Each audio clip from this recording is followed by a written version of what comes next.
Welcome back, everybody. Today's deep dive is going to be something else. Hmm. I was just telling expert speaker before we got started, these excerpts you sent from New Earth, Eckhart Tolle's book, really got me thinking, like some deep stuff. Yeah, it's always wild to revisit Tolle. He's got such a knack for making these heady spiritual concepts, like, human consciousness and the ego, feel super relatable. And he's not afraid to get into it, like whether it's even possible to shift our awareness to a whole other level. Absolutely. And he doesn't bog you down with all that philosophical jargon you see sometimes. Right. He just cuts through it. Remember that part at the beginning where he asks you to imagine Earth 114 million years ago, no people, just like these incredible landscapes, and then boom, out of nowhere, the first flower blooms. Yeah, he really makes you stop and picture it, right? It's so vivid. And that's the whole point, isn't it? He's not just talking about flowers, he's using them as this symbol. Oh, interesting. Symbol for what? Well, he's talking about beauty, but like beauty is a force. He's saying that when we see something beautiful, like really see it, it can like shape us awake. It can connect us to something deeper inside ourselves, something beyond our everyday thoughts. So it's not just that flowers are pretty, it's that they can kind of act as the doorway to something else. Exactly. That's the idea. And Tolle believes this essence, this like deeper reality. It's not just in flowers, it's in everything that has that otherworldly quality. Crystals, precious stones, the flight of birds, they all point to something bigger than themselves, a kind of universal consciousness. I'm following. So by recognizing that deeper essence, that deeper reality in other life forms, it helps us to see it in ourselves too. Yeah, that's a big part of it. But here's where things get, I don't know, a little more intense. Tolle's pretty straightforward about the fact that, well, he says most spiritual traditions agree on this, that the normal human mind, like the way most of us operate, is actually dysfunctional. He even calls it a form of madness. Whoa, hold on. Madness, that's a strong word. He's not exaggerating, though. Think about it. Human history, all the wars, violence, the way we treat the planet, other life forms. I mean, if you looked at it like a patient's case history, wouldn't the diagnosis have to be like criminally insane? Well, he's not wrong about the 20th century, that's for sure. Right, exactly. But where does this, madness come from? That was the root of it. Tolle says it's this collective delusion we're all caught up in, like this illusion of separation Separation from what? from each other, from nature, from like the source of life itself. Mhm. And so we end up driven by all this fear and greed. We crave power, control. We're constantly comparing ourselves, trying to be better than, it's like a constant state of lack. I mean, you see it everywhere, right? The news, social media, our own family. Absolutely. And this is where the ego comes in, right? You hear that word all the time, but what does it really mean in this context? Yeah, it gets thrown around a lot. So the ego, it's basically that part of us that lives in this delusion of separation. Yeah. Think back to when you were a kid. It starts small, my toy, then it's my car, my house. My story, even. Yes, my story. It's like we identify with these things to try to define ourselves, to feel whole. So instead of feeling whole on our own, we try to find ourselves in our stuff, our achievements, our, like you said, our story. That makes a lot of sense. And it never ends, right? It's always wanting more, better, bigger. The ego thrives on this sense of lack, so we're never satisfied. Like that hamster wheel. Totally. Tolle tells this story about overhearing a conversation, and he realized the person's thoughts, these totally ego-driven thoughts, were almost identical to his own. Like, even though they were completely different people, they were running the same program. Whoa, wait, you mean we're all just running the same ego program? Pretty much. Isn't that a little unsettling? A little. But also a little freeing, like maybe I'm not as messed up as I thought I was, right? Yeah, there is that. Exactly. And that's a crucial point Tolle makes. He's not saying the ego is bad, it's just unconscious. Okay, yeah. It's just doing what it knows. Right. The key is to start observing it within ourselves, to see those egoic patterns without judgment. Like, oh, there's the ego again, trying to compare me to someone else. So if we're not just our thoughts, our ego, who are we? Like, what's the alternative? Well, this is where Tolle gets into some pretty mind-bending territory. He starts by challenging Descartes, that famous, "I think, therefore I am," quote. Oh, yeah. But he brings in Sartre, too, who said the consciousness that says, I am, it's not the same consciousness that's doing all the thinking. Like there's this deeper level of awareness that's there even when our minds are quiet. That always trips me up. It's a big concept, I know. Yeah. To put it simply, Tolle's saying there's a part of us that just is. Even when you're not actively thinking, it's the awareness that's behind the thoughts, always there. So we're more than just our thoughts. Way more. And this deeper self, it's not bound by all the ego's drama, right? Right. The separation, the conflict. It's not about I'm right, you're wrong all the time. Think about all the conflict in the world, wars, arguments. So much of it comes from that ego level battling. Wow. So if true awareness isn't in the thinking mind, the ego, then where is it? Tolle says truth isn't found in thoughts or opinions, it's found in being, in that deeper awareness that's beyond the mental chatter. That's where we find true peace, true connection.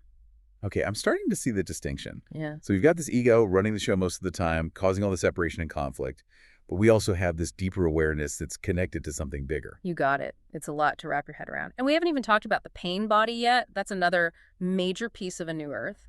Tolle describes it as this accumulation of like unexamined past experiences and all the emotions we haven't processed. Oh, yeah. The pain body, isn't that where he uses the analogy with the ducks after a fight? Like ducks just flap their wings and release all the energy, then they move on. But we humans, we tend to hang on to the story, replaying the hurt and anger. It's the perfect analogy. And he illustrates it with the story about those two Zen monks. One gets bumped and insulted, and he carries the resentment around for hours. But the other monk, he just lets it go, like instantly. It's such a good example. So the point is, the pain body thrives on negativity, Yeah. right? It keeps all that old stuff alive. Exactly. It just feeds on it. And it manifests in so many different ways, doesn't it? Addiction, anger, anxiety, you name it. It's like this dense energy of suffering that we just haven't dealt with. So what can we do about it? How do we break free? Well, the first step, according to Tolle, is just becoming aware of it. Seeing it as a separate entity. He tells a story about helping a woman become aware of her pain body, and she describes it as suddenly having all this space around her unhappiness. That's so interesting. It's like you're not identifying with the pain anymore. You're just observing it.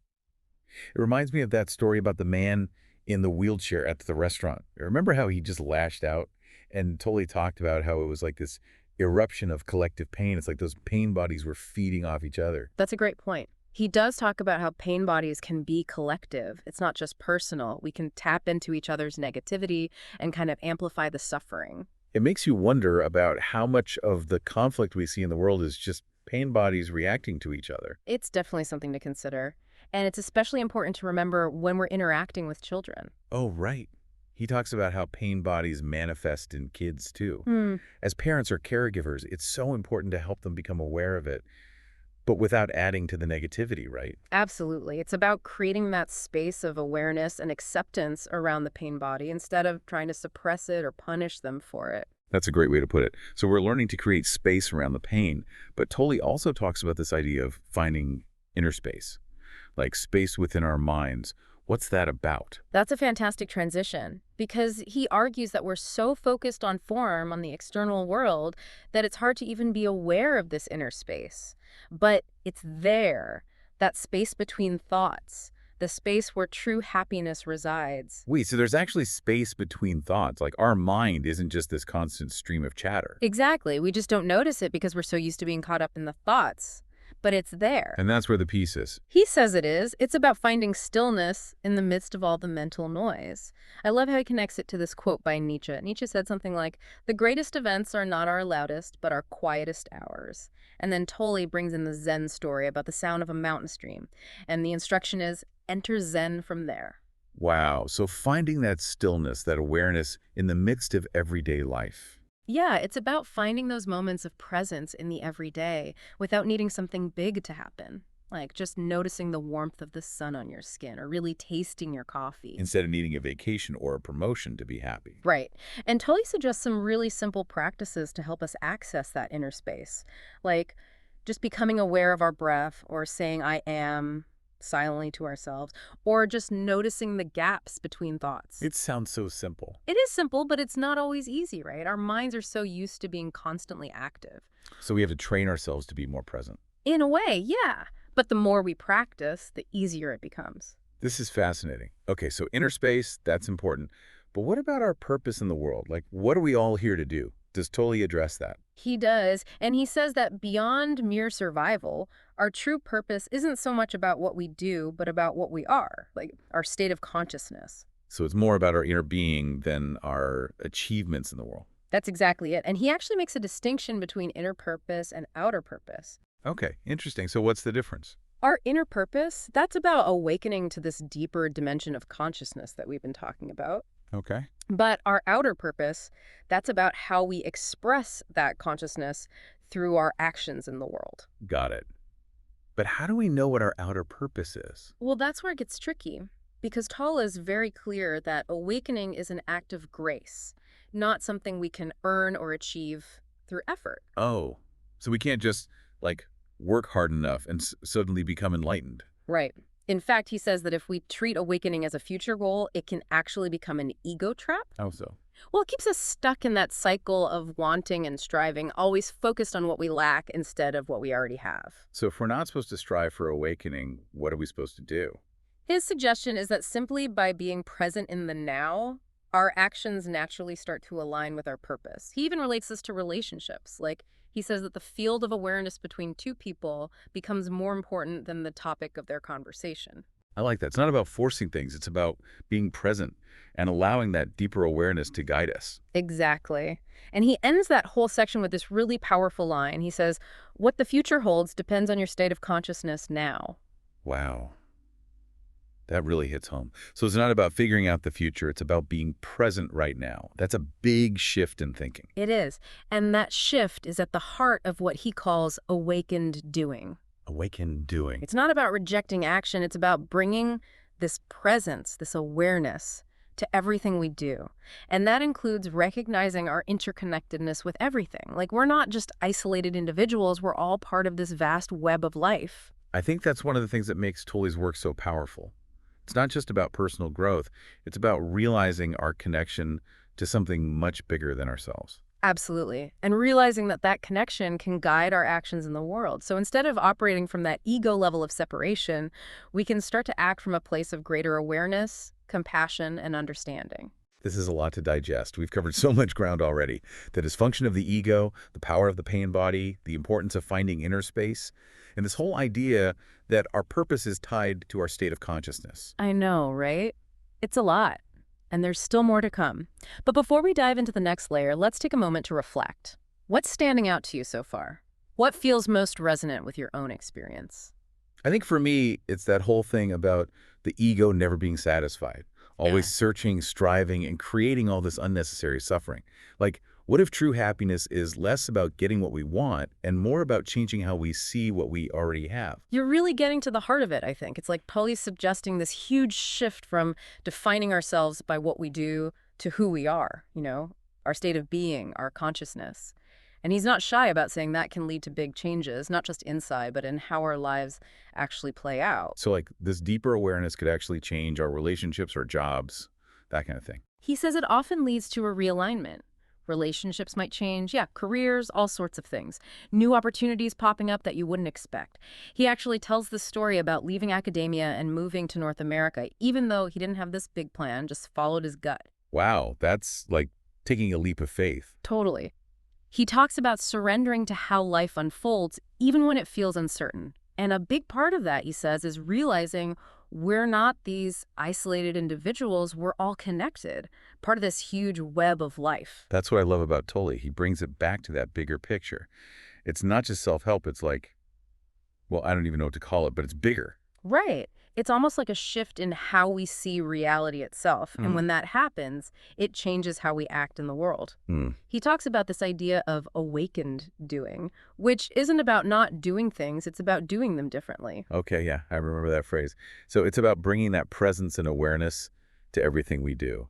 Exactly. And a big part of that is recognizing we're all connected, like we were saying. It's not about operating from that ego level of separation. It's about acting from a place of, greater awareness, compassion, actually understanding that our actions have an impact on the whole. He talks about these three modalities of awakened doing, right? Yes. Acceptance, enjoyment, and enthusiasm. Can we break this down a bit? Sure. So the first one, acceptance, is like the foundation. It's about choosing to embrace what we have to do, even if we don't enjoy it. So like doing the dishes, paying bills, all that fun stuff. Exactly. He uses the example of changing a flat tire in the pouring rain. You might not enjoy it, but you can still accept it. And in that acceptance, there's a kind of peace that comes through. It's not about pretending you like it. It's about not resisting it. Exactly. It's a kind of surrender. Right. Like, instead of fighting against reality, we allow consciousness to flow into what we're doing, even if it's something we'd rather not be doing. Interesting. Okay, so that's acceptance. What about enjoyment? That sounds more appealing. Right. Enjoyment is a higher frequency for sure. Tolle says when we're truly present, our capacity for enjoyment skyrockets. It's like we tap into this universal creative energy that's flowing through everything. So it's not about chasing pleasure or entertainment. It's about finding joy in the doing itself. Yes. He even says, and I love this quote, there is more meaning and joy than you will ever need. Ooh, okay, that's deep. Right. It's like he's saying joy is the meaning. We don't have to search for it. It's already here in every moment waiting to be discovered. Okay, I love that. So enjoyment is about being present, tapping into that creative energy. What about enthusiasm? Enthusiasm. That's where enjoyment meets vision. It's about having a goal that benefits not just yourself, but also others. A goal that serves the whole. So it's not just about what we're doing, but why we're doing it. There's that sense of purpose. Exactly.